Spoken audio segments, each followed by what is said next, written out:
Vienas mūsų žurnalo pašnekovas atsiuntė video įrašą, kuriame dienos metu yra matomas žmogus važiuojantis keturračiais per laukus.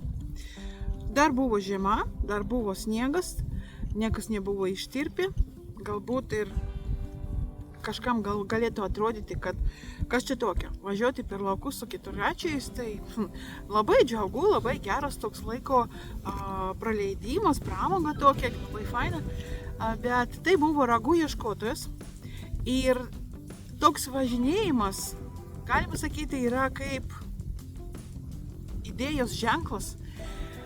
Ragų ieškojimas, kuo toliau, tuo daugiau populiarėja ir daugiau žmonių užsiima. Yra pranešimai iš mūsų skaitytojų, kur šeimomis važiuoja į mišką, didelėmis kompanijomis, autobusais važiuoja į mišką, ne tik Lietuva, bet irgi Latvija. Ir į pasienio rajonus, kur yra dideli miško masyvai, atvažiuoja žmonės ir eina per laukus arba taip keturračiais, motociklais arba net ir mašinomis važiuoja per laukus, bent kur ieškoti tų ragų. Dabar sniegas tirpsta, galima matyti tų ragų ant sniego ir kažkur laukose.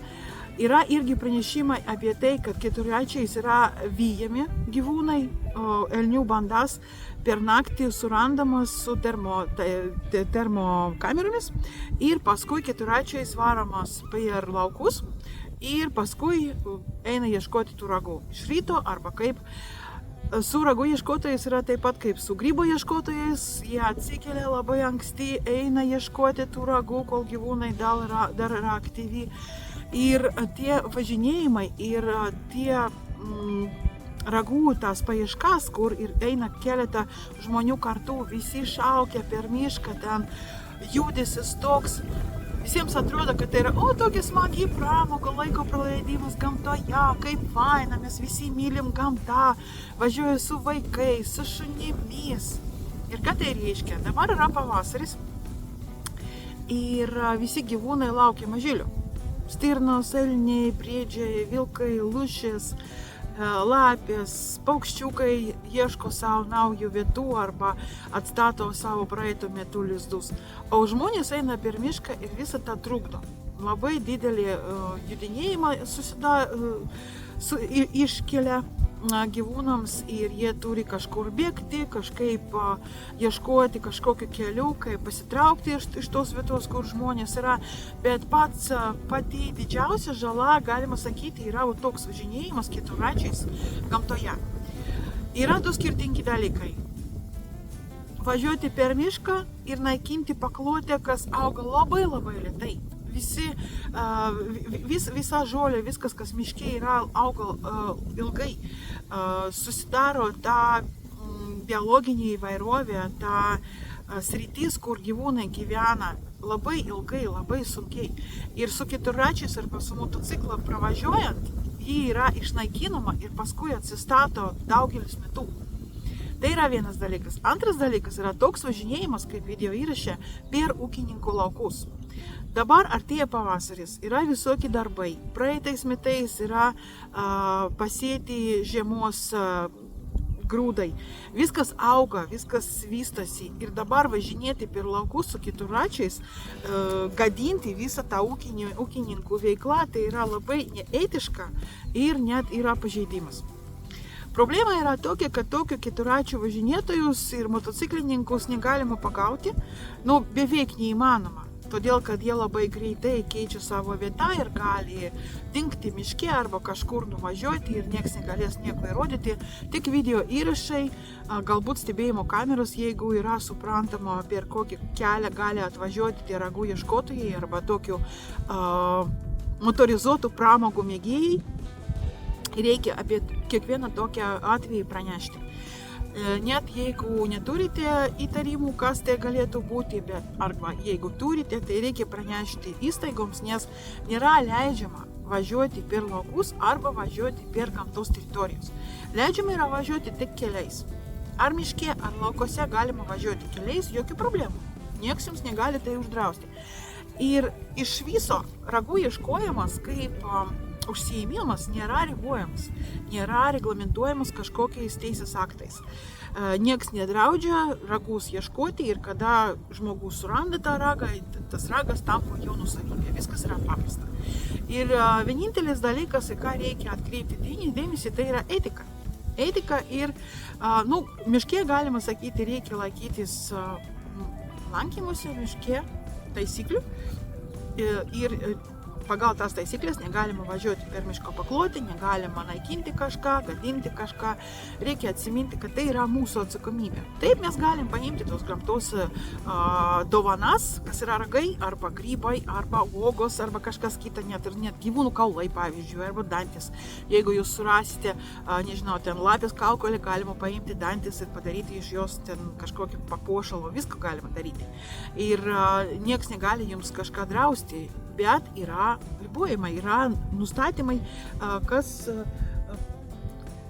reikalauja gerti gamtą, atsakingai elgtis miške, nepalikti šiukšlių, nepalikti nedeginti kažkur laužo, nepalikti jį degti kažkur gamtoje. Negalima važiuoti per laukus gadinti ūkininkų darbą, negalima gadinti miško paklotę, negalima gąsdinti gyvūnus.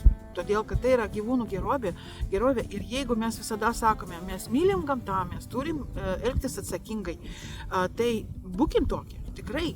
Negalima gąsdinti gyvūnų dabar, varyti tos elnius per laukus, tas patelės neščios, greit jau ateis, tie palikoniai atsiras, o jūs ten varot ir šaukėt, ir ragų ieškotojai tarpusavyje ten bendraujat, viskas yra faina, bet tikrai negalima tylai eiti ieškoti tų ragų, arba negalima kažkaip negąsdinti tos gyvūnus. Galima? Tikrai galima. Ir yra ragų ieškotojai, kas tikrai myli gamtą, tikrai gerbė gamtą ir ieško tų ragų dėl pačio džiaugsmo, dėl radimų džiaugsmo, bet ne dėl pinigų. Aišku, jeigu yra idėja uždirbti daugiau pinigų, tai ir priemonių reikia tokių, kas leistų greičiau daugiau surasti, daugiau atiduoti supirkėjams ir dar grįžti į gamtą, ieškoti toliau. Kaip visuose žmonių veiklose, visuose žmonių veiklose yra tas du skirtingos tas rūšis kryptis. Dėl idėjos, dėl indėlio kažkokio, savo šeimai, visuomeniai, išvis valstijai ir dėl pinigų. Yra tas skirtumas ir dėl pinigų greičiausia ir daromi visi tie neetiški dalykai arba net ir pažeidimai.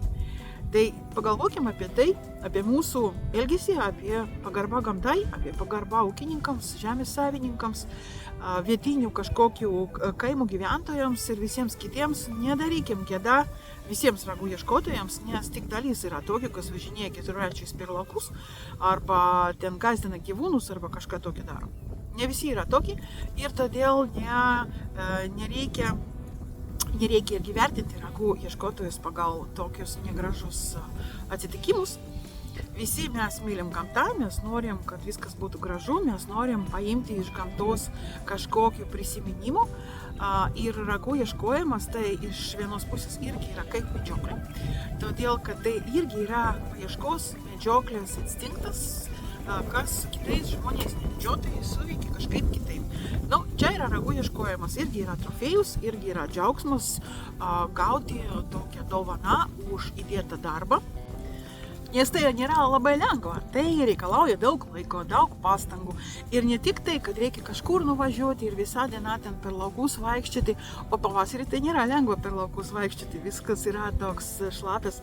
Bet visų pirmiausia reikia žinoti, ieškoti ragų, kur gyvena elniai, kokie yra jų keliai, kur jie eina, kada jie eina. Ir tai yra labai labai svarbus dalykas, nes surasti elnių bandą, pavyzdžiui, patelių bandą, reikalo nėra todėl, kad ten ragų nebus. reikia surasti tokią bandą, kur būrėsi patinai. O patinai po žiemos tikrai sudaro didelis tokios vyrų bandas ir eina visi kartu, ir suaugę, ir seni patinai, ir jaunimas irgi prisidėjo. Gali būti ir taip, kad pirmametiniai patinai su pirmais ragais eina kartu su patelių banda, bet pagrindė jie visi būriuojasi kartu ir ten kažkokius jo elnių vyrų pramogos daro. Tai reikia žinoti, kur tokios bandas eina, kur ieškoti tų ragų. Ir jeigu pavyksta tokius kelius, tokias vietas surasti, tai pagrindė ragų ieškotojai niekam nesako. Tai yra labai didelis darbas ir daug reikia praeiti kilometrų, kad surasti tuos ragus. Aišku, yra paskui galimybė jūs parduoti, yra supirkėjai, kas moka apie 20 €, man atrodo, už geros kokybės ragus. Ir galima parduoti irgi tokius senesnius, kas miške gulėjo net ir 2-3 metus ir jau žaliai yra arba kažkokie. Bet tai nėra pagrindinis dalykas. Galvoju, ir tai ne tik mano nuomonė, bet irgi ragų ieškotojų nuomonė, kad pagrindinis džiaugsmas yra būti gamtoje, matyti gyvūnus, matyti jų paslaptą gyvenimą, ir tai yra didžiausia dovana. Ragas tai yra trofėjus, prisiminimas, tokios sėkmės įrodymas, bet tie įspūdžiai, ta patirtis irgi galima sakyti fizinė sveikata, ką davanoja ragų ieškojimas, tai yra pats toks didžiausias dalykas. Nu tai va, gerbkim gamtą, gerbkim medžiotojus, medžioklės plotų naudotojus, žemės savininkus ir visus kitus. Ir ieškokim ragų atsakingai. Ačiū, kad žiūrėjote. Ir daugiau skaitykite apie ragų ieškojimo ribojimą mūsų portale žurnale.